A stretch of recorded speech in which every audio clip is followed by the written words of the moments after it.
Greetings and bienvenue, midnight crew. Thank you for returning to this broadcast, and welcome to new viewers joining us for the first time. If you like a video, then feel free to subscribe. In this thread we tell spoopy stories encountered in Mexico.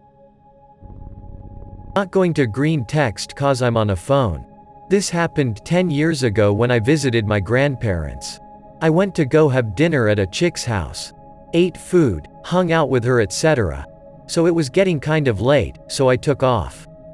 It's 11-something at night and I finally reached the road. It's all ranches around here. So I make it to the road and I see two lights, so I stay on the side of the road, a ditch. 'Cause I don't want to get run over by a drunk driver. I ain't dying in Mexico shit. So, I took my eyes off the road because I was replaying the events from earlier in my head. After a min I noticed no car had passed, so I continued on my way. Then I thought, wait, there's only two roads and I'm coming from one of them and the other one was my grandparents' house, and I know for a fact they didn't turn in their cars. When I saw the lights it was already past the road. So, my dumb ass turn around and all I see is just two floating lights. I ran my ass back to my grandparents' house. I didn't sleep for shit that night. This happened in the outskirts of Arandas, Jalisco. This story isn't paranormal related, but it's scary, nonetheless. I went to Tepehuanes, Durango for my grandmother's funeral, and we got to the funeral at night. It's around 3 o'clock in the morning. My grandmother from my father's side. It's a little town, but it's not too bad. My drunken uncles had a bonfire outside the funeral home. They were drunk as hell too. I decided to get away from them since they sort of disturbed me and I felt awkward. There was a little fountain to the left and there was a building next to it. It's dark and it's difficult to see. I walk next to the building and see someone with a ski mask walking towards me. My heart starts beating faster and I'm thinking this could be a sicario or someone from the cartels. He walks towards me and I just freeze in place. I see that he has a backpack and it's sort of big. He just walks past me and continues down the street. Fortunately, he didn't do anything, and he probably went home. Sometimes I wonder if the man I saw was a real person since I didn't dare touch him. Sometimes I wonder who this man could be and if he even remembers me. This was in March of 2013. Night, alone with my little niece, 12-year-old, and just about to go to bed. Each of us had our doors closed. She likes to sleep with our dog. Okay. So I start to hear our dog scratching her door when I was trying to sleep, and I thought she wanted to get out to take a shit or drink water. It's all dark. I got up and opened my niece's bedroom door a little and called out our dog. When I suddenly feel someone is pulling the door from the other side, and in the almost total darkness I swear I saw something or someone standing on the other side, like a darker shadow trying to blend itself in the dark. I let the dog out and pull the door closed from my side, telling my niece to fuck off and go to sleep. I go to my bedroom and I hear her drowsy voice asking what's happening, in a somewhat scared tone. I tell her what happened, and she says that she was asleep, and that the sound of the door slamming woke her. She gets out and starts to freak out. She swears that she didn't do it, but I don't know. We have a habit of trying to scare each other. This seemed different though. I was born in Mexico City and my dad bought an old house near Ecatepec before we moved to the States. Both my mom and dad say that house was fucking haunted. Cupboards would open and slam shut in the middle of the night. Doors would fly open at random times. Same with the windows. They would hear footsteps in the hall in the middle of the night and voices at all hours of the day. He sold that house after a year and moved the whole family to California. Another story is one that friend told me. His family owns a large ranch in Jalisco at the bottom of a hill. The main road coming from Mexico City goes right through their ranch and onto the town center. Up in the mountains the road is treacherous with hairpin turns and steep drop-offs. There was a bus that came twice a day to the town from Mexico City, the later one being at 10 p.m. It would stay the night in the town and then go back to Mexico City in the morning. Anyway, one night the bus was running late, so the driver was driving like a goddamn madman, taking turns at speed and generally driving like a fucktard. Well, in one of the turns he lost it and the bus fell 100 feet down into a ravine. 30 people died and only 6 survived. My friend says that if you go to the bottom of the hill near the road you can hear the ghost of the bus coming down the hill. Gear changes, Jake brake, everything. Then you feel a breeze like the bus is passing by you and then silence. He says that it happens once a week and can hear it and feel it. Great-great-grandfather saw the devil. G3 likes to ride into town and have a drink with the floozies. Getting really late, decides to walk home instead of falling off his burro. Walking his donkey home when he comes to the local stream. There's a boy crying at the edge of the water. "What are you doing out here, little boy? It's real late, something can happen to you. Let me offer you a ride." Kid agrees, so G3 saddles him up. As they're halfways crossing the river, G3 sees the kid's shadow on the bridge growing. Tries to look back at the donkey. Sees the child's legs have turned into one cow foot and one chicken foot on either side. Looks on top and sees the devil in the flesh. Insta sober. They get across the bridge. The child and the handsome devil have both disappeared. There was a church on the other side of the river. G3 hopes all the way home and tells everyone the story, white and shaky. I lived in Tijuana all my life until I moved to San Diego because of the spooky narcos. Have you ever heard of La Casa de la Cultura? I lived one street away from that place, and my mom always went to her dance classes. That place always creeped the fuck out of me, especially during the night. For starters, there's 3 floors, the lower, basement, floor, the second floor, and the third floor. The third floor was the spookiest shit you can ever find in a public place. Imagine Pick related, it's second floor, but darker and during the night. Since my mom never let us stay home alone, she always made us go with her and stay inside her class at all times. When the class ended, we normally went to the library on the third floor because we wanted some books. The library was in the middle of the long-ass hallway and the lights would normally be off, or blinking. No rooms were being used at the time, so the only light source was the library itself. Walking through that place alone was enough to make me feel anxious. To top it off, there were also legends about El Espiritu Chacarero. It's important to note that the building itself was built during a war or something like that, and people died in the building. I've experienced weird things in that place, mostly the lights going out when my mom's class was practicing, and a perfectly fine CD suddenly got scratches when they stayed a bit longer than normal. Seems like the guy wanted to sleep or something. I also remember an occasion where everyone's belongings were scattered around the dressing room, and nobody had gone inside until the class ended. There was also the Ballerina Sin Cabeza, headless ballerina, which haunted the first floor for some reason. One Dia de los Muertos, they even made a musical or something about it, and when the main dancer was performing, the lights went out, and when they came back on, the dancer had scratch marks on her neck. Creepy shit. Not going to Greentext, but this happened when I was 14 and I was living in a rural zone of state of Mexico. Back at that time I was into graffiti and that kind of stuff. I used to hang out with a lot of older guys who expecting to learn something from them. They were mostly scum. Almost all of them were into drugs and a few were also petty criminals. This is relevant because sometimes, since the cops already know some of those guys, would shoot at us if they caught us doing a graffiti. One night some of them told me we would paint a graffiti on one of the biggest houses in the town. It was actually outside of town just by where a huge corn plantation was.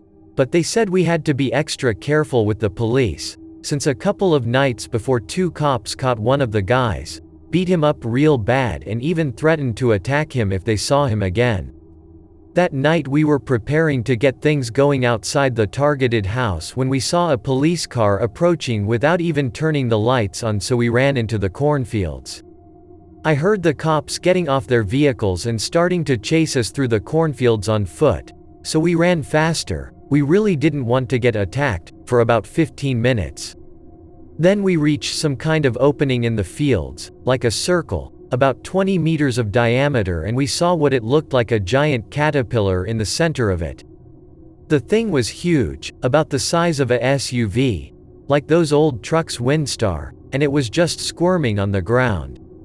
We watched it for about 15 to 20 seconds and then we ran back through the fields into our homes. That was the last time I committed vandalism. It wasn't scary, but it was definitely weird. I've been looking for more info about this thing, but I've never seen anything on the internet about it. All my relatives who live in Mexico have had some spooky encounters at least once. My grandparents live in real rural areas where each town is quite a while apart by road. So there's vast amounts of empty land, and hills everywhere. One of the most repeated is that of a cab driver who had driven somebody to the nearest town and on his way back was driving alone. At one point he hits something. He gets out to investigate, but sees nothing behind him, nor on his car.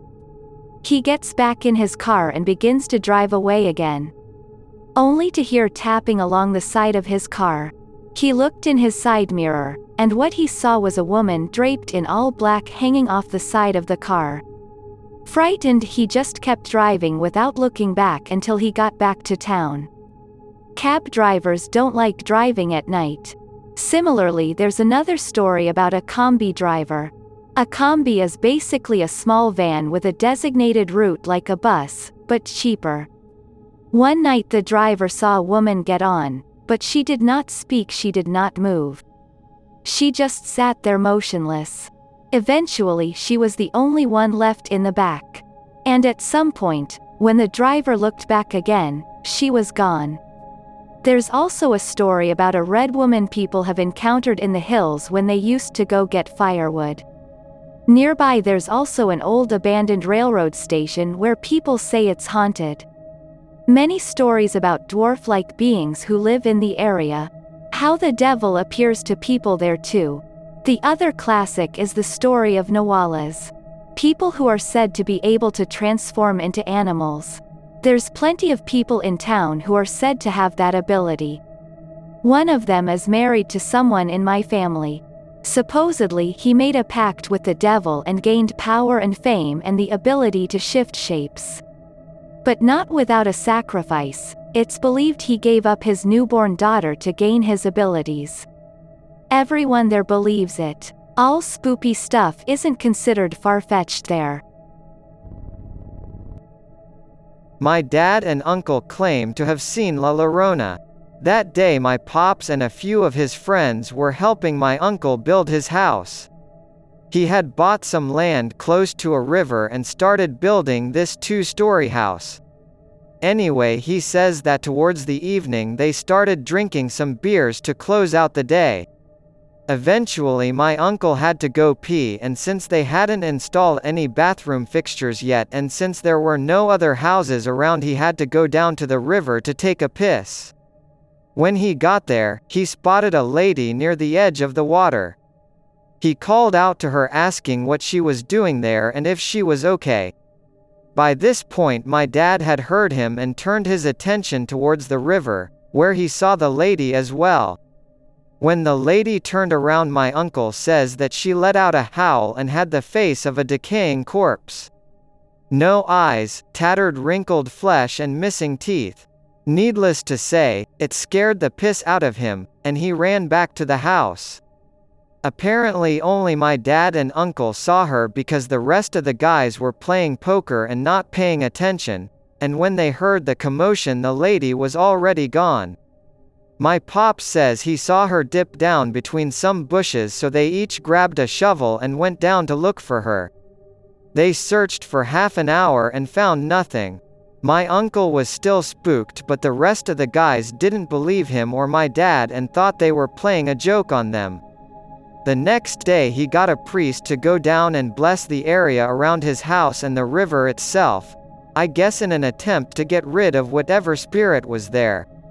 I don't think he had any more problems after that, or at least none that I've heard about, and him and my pop swear on their mother's lives that they saw La Llorona that day. I have 2 stories from my family. Although one of them doesn't really take place in Mexico. My grandparents had moved to San Diego in a house close to the border.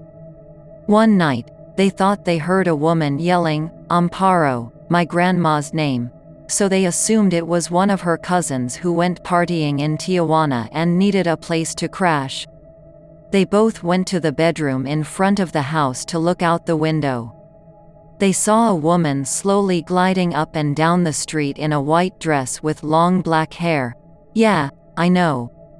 However, she wasn't saying, "Amparo," but wailing, "Desamparo," which translates as abandonment, forsaken, etc.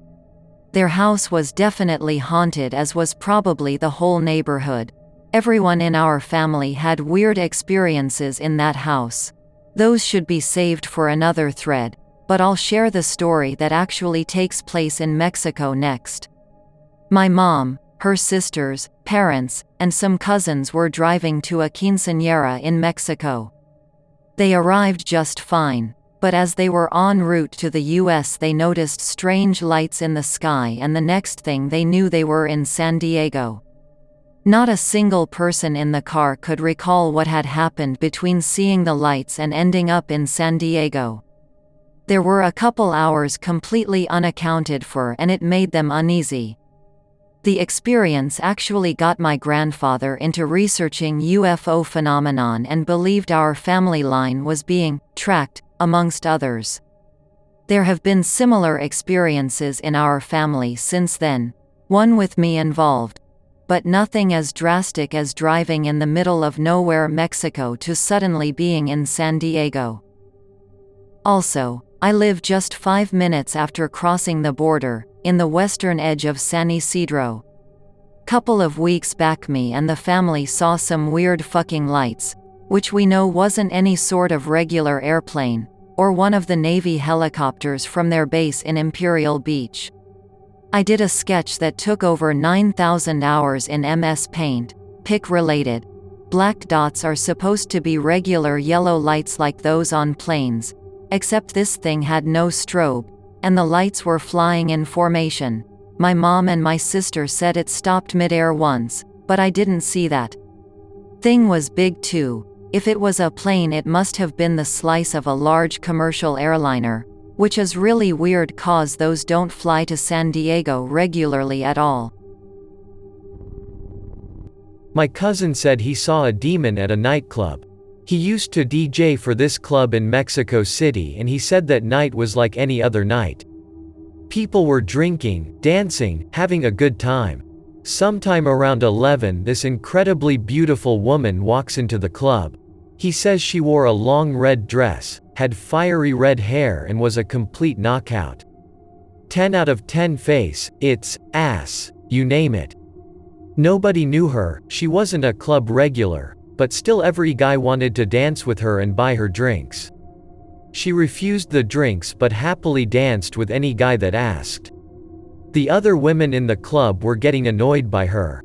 My cousin overheard a group of ladies talking about her, calling her a puta, and one of them said she was going to kick her ass if she danced with her man. I guess the next guy she danced with was her man because she started yelling at the lady. My cousin says the lady just smiled and laughed at the other girl, who was furiously yelling at her. Suddenly the laugh turned from a lady's laugh to one of a madman, like Vincent Price in Thriller type of laugh. Some guy in the crowd yells, "Tiene cola de diablo," es el diablo, which translated means, "She has the tail of the devil, it's the devil." Then the power went out for a few seconds, and when it came back the lady was gone, and there was the stench of death and decay everywhere. My cousin says they looked everywhere for her but could not find a single trace or where she could have gone, and none of the bouncers saw her leave. They closed the club for the night because they couldn't get rid of the smell and the club goers were getting sick. Eventually they had to shut down the club because nobody wanted to go dance where the devil had danced. I will talk about the legend of the Xtabay. The story goes like this. There was once a very beautiful woman called Xtabay and her nickname was Xtabay, that means in Mayan working girl. There was another woman called Outzkalel, that used to be a very pure woman with a good heart. Xtabay used to be drunk with desire and used her body and beauty to please any man who desired her. But she always helped the poor and those who needed her. She put up with many insults and she never badmouthed anybody. Outzkalel had a very cold heart and too much pride. She hated the poor and she never accepted any present from other men. Then a mysterious delicate smell started to spread through the town. The smell was of roses and they found out that it was coming from the body of the Xtabay. When Outzkalel found out that the smell was coming from the Xtabay, she was very angry and couldn't believe that something so delicate could come from a very vile and corrupted body, and she said that when she died her body would smell better. The Xtabay was buried out of necessity and very few people attended her burial. Then a flower was born in her grave that was called Ecatepec. We use this plant to make an alcoholic drink that is similar to tequila. When Outzkalel died, a very rotten smell came from her dead body.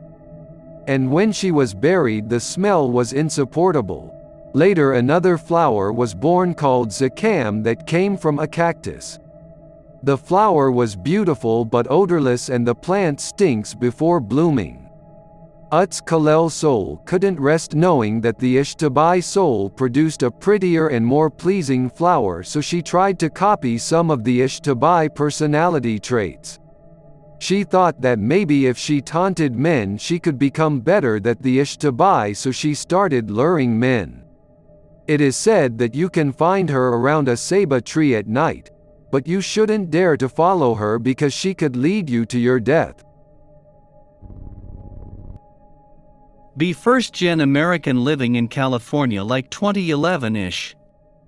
Go to Tijuana with dad for the cheap dental. Seriously, don't ever go to the for dental. When I joined the military, they took X-rays and basically had to do every tooth. Sitting in dad's lifted Dodge Durango with tinted windows. No rims or anything, just lift and tint. At a red light. American plates though, so target sticking out like a sore thumb. Beat-ass car pulls up on my side. Don't directly look, but in peripheral the dudes in it are all black. Glance over and realize they all are wearing balaclavas. Guy in back makes eye contact. Fuck. I look away. Hear tapping. Look over, here the tapping inside of his window. Stares at my eyes. Slowly raises M60 machine from his lap to where I can see it, then lowers it back down. Does the finger in front of his mouth SSSSSSSSSSSH thing. Light turns green and they peel off and make a right. A few red lights later, hear automatic fire some streets over, as well as people screaming followed by sirens, and pickup trucks with machine gun turrets speed by on the sidewalk. Don't get dental in Tijuana anymore. I have one that my dad told me, too lazy to Greentext it though, so bear with the large paragraph. Back when my dad was a child, his parents took him on a trip to Mexico to visit some family down there. One night his parents went out, and they were having two of his aunts babysit him. Later that night the topic of spirits came up, and one of the aunts pulled out an Ouija board from the closet. According to my dad, this wasn't some generic toy Ouija board like the ones Hasbro produced, but a legitimate one that even had a planchette made out of bone. The two aunts set the board on the table, while my dad watched from the living room. They then asked it some questions, and were able to receive some answers. The two questions that stuck out to my dad are as follows. The first one was, will X relative ever have a son? The spirit answered no. The second question was, who in Y couple will die first, the husband of the wife? It answered the wife. After a few minutes or so, the two aunts exchanged some giggles and called it a night. Fast forward to the day my dad told me the story. As you probably expect, the Ouija board answered the questions correctly. X relative ended up having 7 daughters with no sons, and the wife was the first to die in couple Y. When I was a kid about 8 or 9, we used to visit my grandparents' house on the holidays, Christmas and such. They used to live in a rural area in Mexico. Literally in the middle of nowhere. The house was small, and all of my family used to gather there, so we had to share beds. One night while everyone was asleep, I was sleeping with my aunt. I woke up to a high-pitched scream, really fucking loud. I was surprised no one woke up. I sat on the bed listening to the scream. My bed was right next to a window that faced the street, and I could hear the scream getting closer. The thing is, the scream lasted for at least 15 minutes and never stopped. It was an ongoing scream, never taking time to breathe. It was not saying anything, just a loud scream, and it was getting closer. About the time I calculated it was going to pass in front of the house, my aunt grabbed me and hugged me, saying it was nothing. By the time it passed by the window, everything went silence. A few seconds went by and then the screaming began again, but this time on the other side of the street, and I kept hearing the scream until it faded away in the distance. I never asked about it as far as I can remember, but a few years ago, I was talking to a friend and told the story. My brother was there and he told me he heard too, but he thought it was a dream. Till this day I don't know what that was, but a lot things used to happen in that house. I hope that you enjoyed tonight's broadcast. If you enjoyed tonight's story, then please subscribe to the channel, as more Greentext will appear daily. A new broadcast will appear when the clock strikes midnight Central Time.